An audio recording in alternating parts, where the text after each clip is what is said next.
Bonjour, eh bien, je suis ravie de vous retrouver donc pour ce deuxième cours distant. J'espère que vous continuez tous à être en forme et que ces petits cours en vidéo vous permettent un petit peu au moins de vous aérer l'esprit. Comme je vous l'ai annoncé donc, dans la précédente vidéo, nous allons poursuivre donc, cette thématique sur l'art et la nourriture, avec en particulier donc, une histoire à travers les natures mortes de fruits entre donc, le XVIe siècle et le XXe siècle. Alors a priori, ce thème de nature morte peut parfois sembler rébarbatif parce qu'on peut avoir le sentiment en effet que c'est un sujet qui se répète beaucoup. Déjà en premier lieu sur ce rapport aux fruits, je voulais préciser que l'intensification de l'agriculture depuis le début du XVIe siècle s'est accompagnée d'une promotion des sciences botaniques dont les découvertes ont permis en particulier d'améliorer la culture des fruits. Ce qui fait que la cuisine féodale et dans la grande bourgeoisie, on attachait beaucoup d'importance au raffinement du goût des fruits. On abandonne peu à peu le motif du marché ou du garde-manger, ce que nous avions beaucoup évoqué précédemment, en faveur d'une corbeille de fruits isolée dans laquelle on formait une composition à l'aide de diverses sortes de fruits.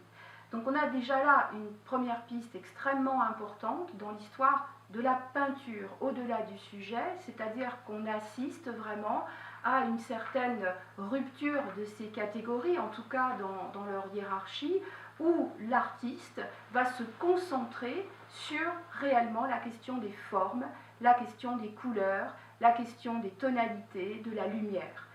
Donc ça, c'est un aspect qui est vraiment extrêmement important parce qu'il nous permet peut-être davantage de comprendre ce que nous verrons d'ailleurs ultérieurement, ce qu'on a appelé le temps de la modernité, à peu près autour de la fin du XIXe siècle et du XXe siècle, où les artistes à nouveau se concentrent sur ces questions-là.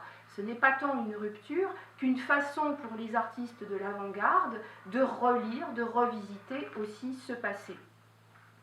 L'un des premiers exemples, on peut dire, c'est pas le seul, mais en tout cas le plus caractéristique, le plus connu, à avoir abordé ces questions est le Caravage, à travers notamment cette célèbre corbeille de fruits peinte vers 1596.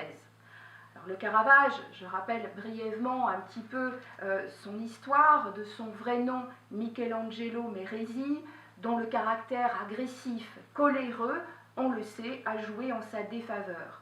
Caravage, c'est un homme violent, il se bat régulièrement, séjourne quelquefois en prison et va même jusqu'à tuer. Contraint de partir de Rome pour fuir des représailles à la suite donc de ce meurtre en 1606, il mène alors une vie d'errance. Il se réfugie à Naples où il continue de peindre pour des commanditaires privés. Il part ensuite à Malte en 1608 où le grand maître de l'ordre de Malte le fait chevalier en hommage à son talent.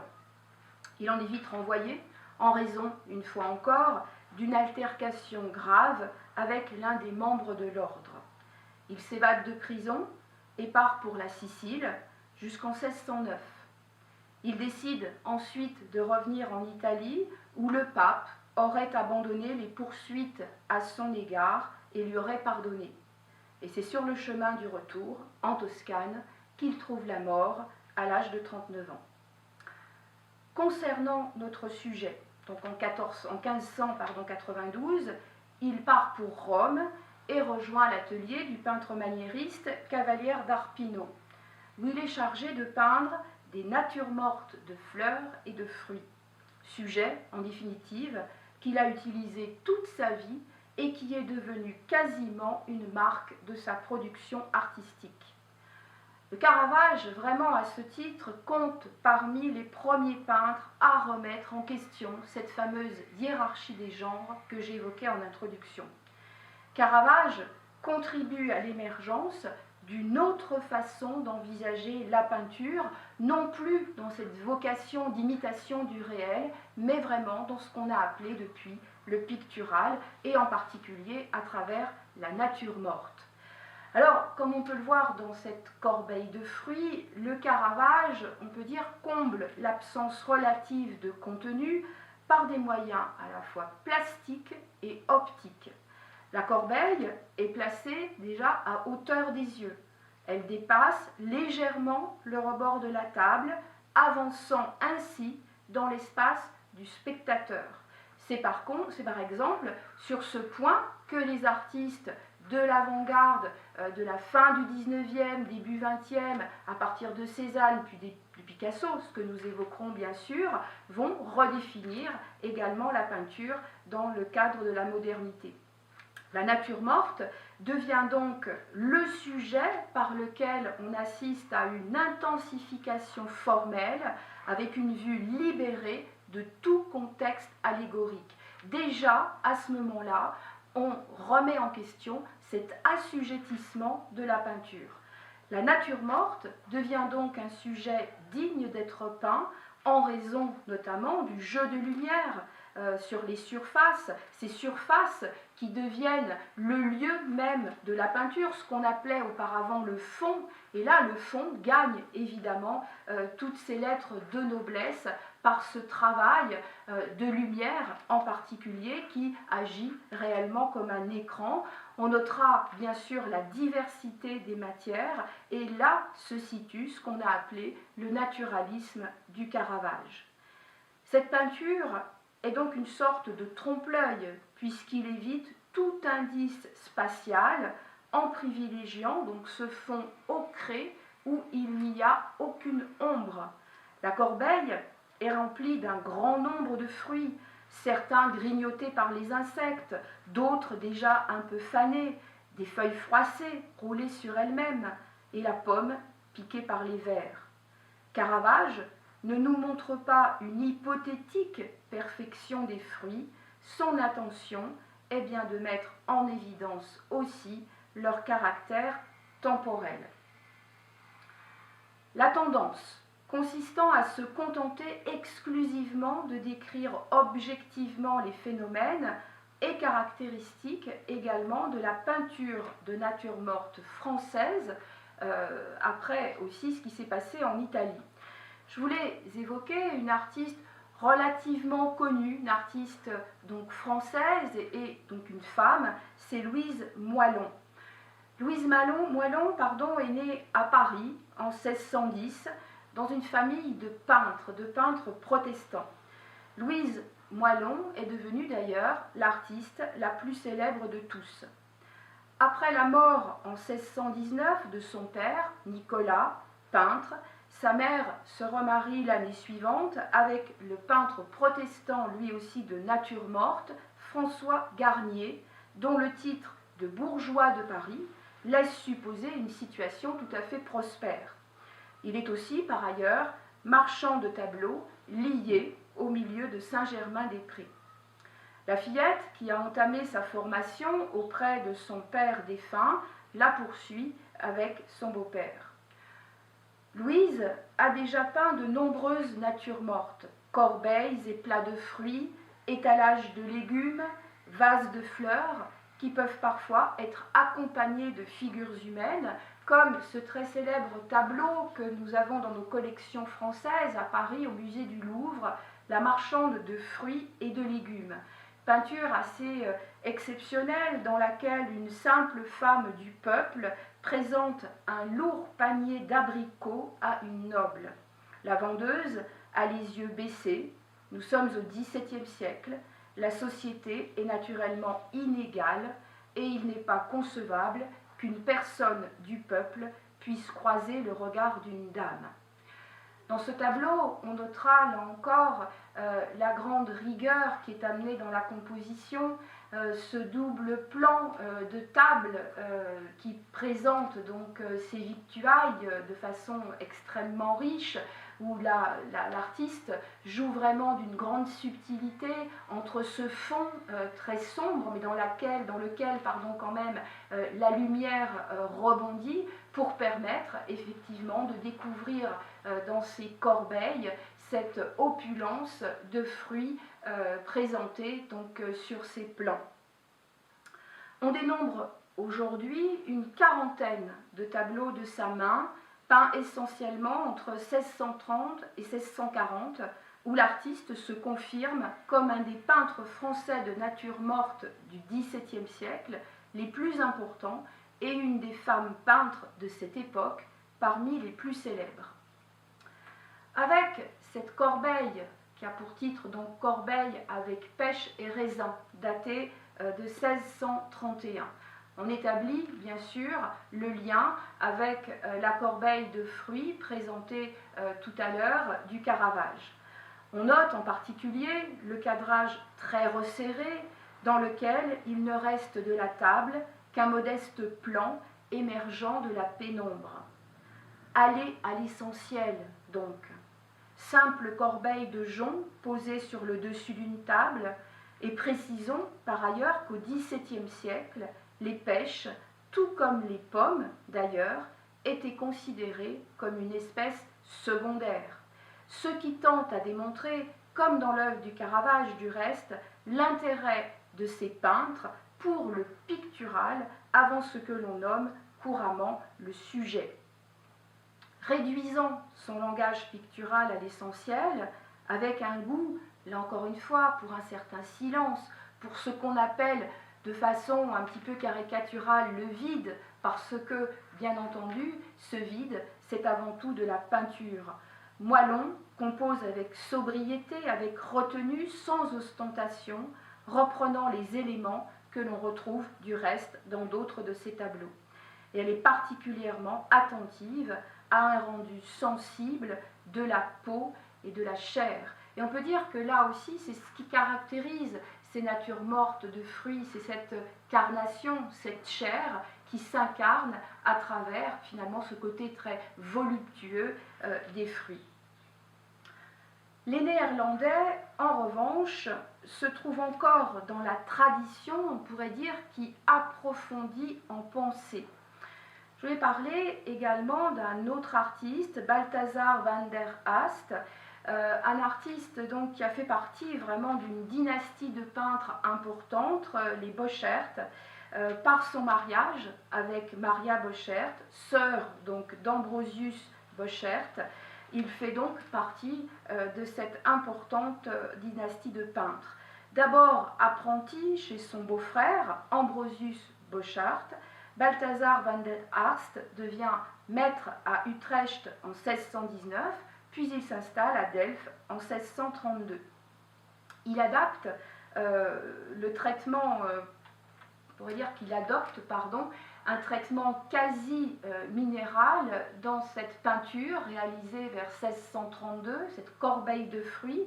Je dis un traitement quasi minéral parce qu'ici, les fruits ont beaucoup moins de volupté que par exemple chez Louise Moellon. Ils acquièrent une dimension vraiment de matière beaucoup plus sculpturale, comme s'il s'agissait effectivement de fruits réalisés comme des sculptures polychromes, qui est une caractéristique, on peut dire, des peintres du Middelbourg. Cette capitale de la Zélande, rivale d'Amsterdam, du fait de son activité commerciale, qui offrait aux artistes les motifs précieux que Van der Ast multipliait à plaisir. Alors selon Jacques Foucard, conservateur général honoraire du département des peintures du musée du Louvre, cet artiste, je le cite, curieux de perspective, exécutant raffiné, sensible à l'éclat des tons comme aux nuances de la lumière, préoccupé de recherches décoratives parfois très proches de celles des flamands Snyders et Adriaan van Utrecht, a joué un rôle déterminant dans l'évolution de la nature morte néerlandaise en accordant la même importance aux considérations picturales et au simple naturalisme. Là encore, on retrouve cette fameuse question à l'encontre du sujet que j'évoquais tout à l'heure avec le Caravage. Avec cette corbeille donc, de Balthazar van der Ast, là aussi, c'est une œuvre qui dépasse le réalisme.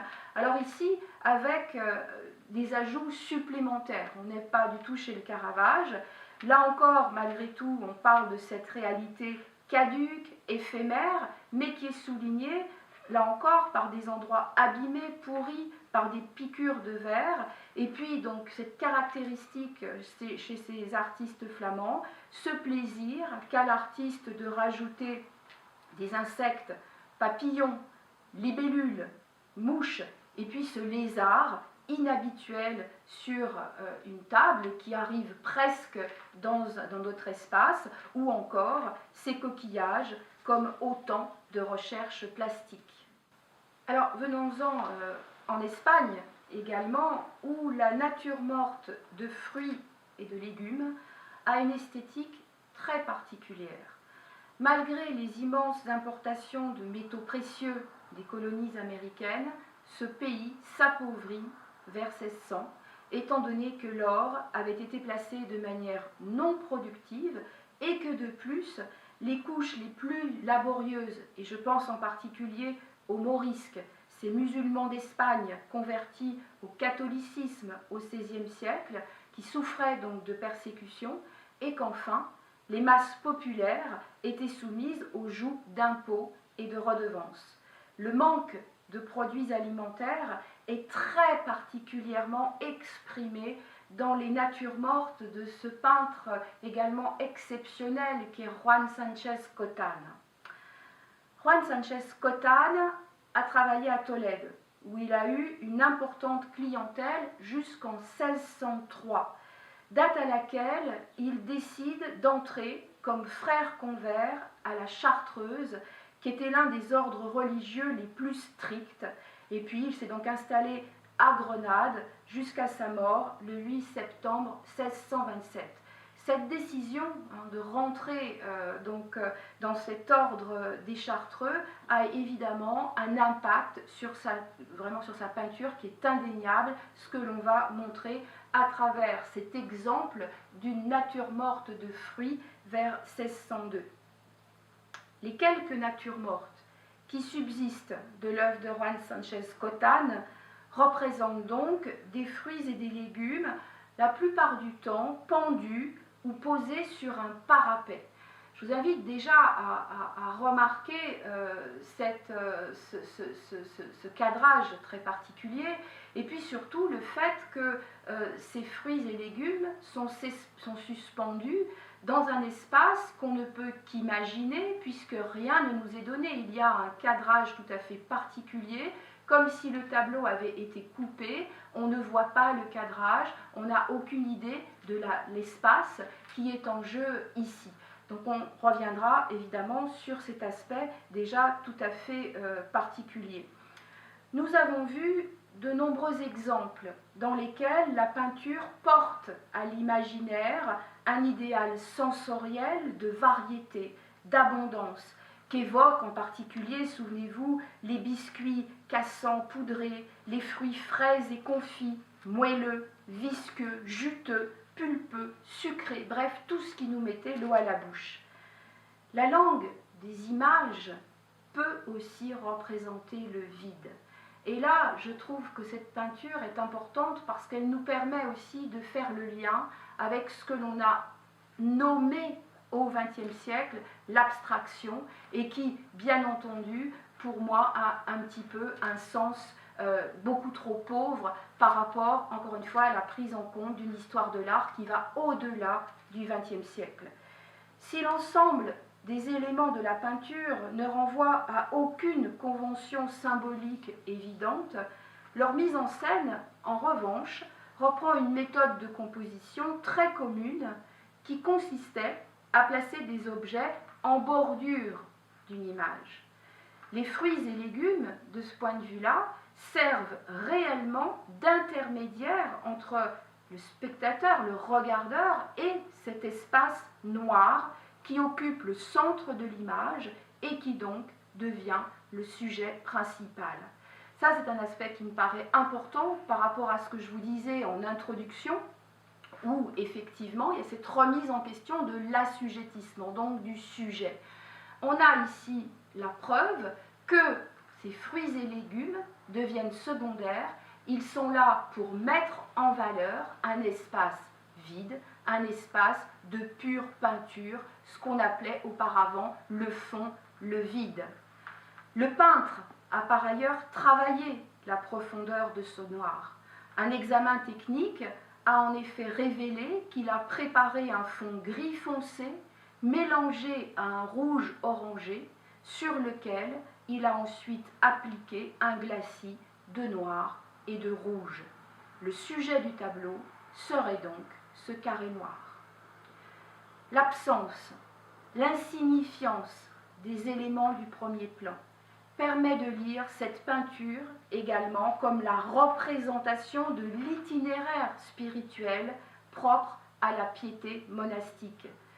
On peut dire peut-être qu'il s'agit aussi d'une méditation sur le vide, fondée non pas sur l'imagination du réel et de l'imminence de sa fin, comme c'est parfois le cas dans la peinture de vanité du XVIIe siècle, mais bien sur le dépassement des facultés sensitives, autrement dit la vanité des biens terrestres.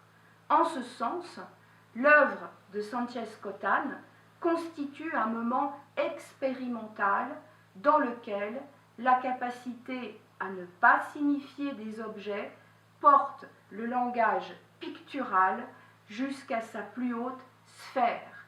Et là, je serais tentée de poser la question, est-ce une œuvre déjà suprématiste? Je vous renvoie au Carré noir sur fond noir de 1915, bien sûr, de Kazimir Malevich.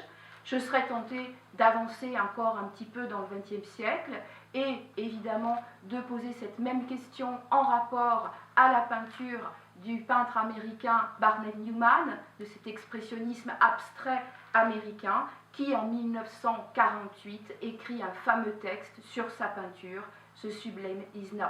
Pardon, je n'ai pas un très bon accent anglais, donc on est vraiment sur cette question du sublime dans la peinture qui arrive par rapport à ce vide, par rapport à ce champ pictural où la couleur seule agit. C'est donc sur cette méditation, sur ces questions que je vous laisse aujourd'hui. Je n'ai pas fini donc ce chapitre sur les natures mortes. Je vous propose dans une prochaine vidéo, qui sera donc la troisième, de continuer un petit peu cette réflexion autour de cette nature morte de fruits à travers encore quelques artistes dont je vous réserve la surprise la prochaine fois. Et je vous souhaite surtout en bonne forme. Et puis permettez-moi tout de même, encore une fois, même si ça paraîtra peut-être un petit peu redondant pour certains, de remercier très affectueusement ma fille Lucie Cross, qui fait donc le film, le montage. Sans elle, cette vidéo ne serait pas possible parce que tout simplement, je ne sais pas faire, je n'en ai pas la compétence. Donc nous faisons quand même du bricolage, j'espère, avec professionnalisme. À très bientôt.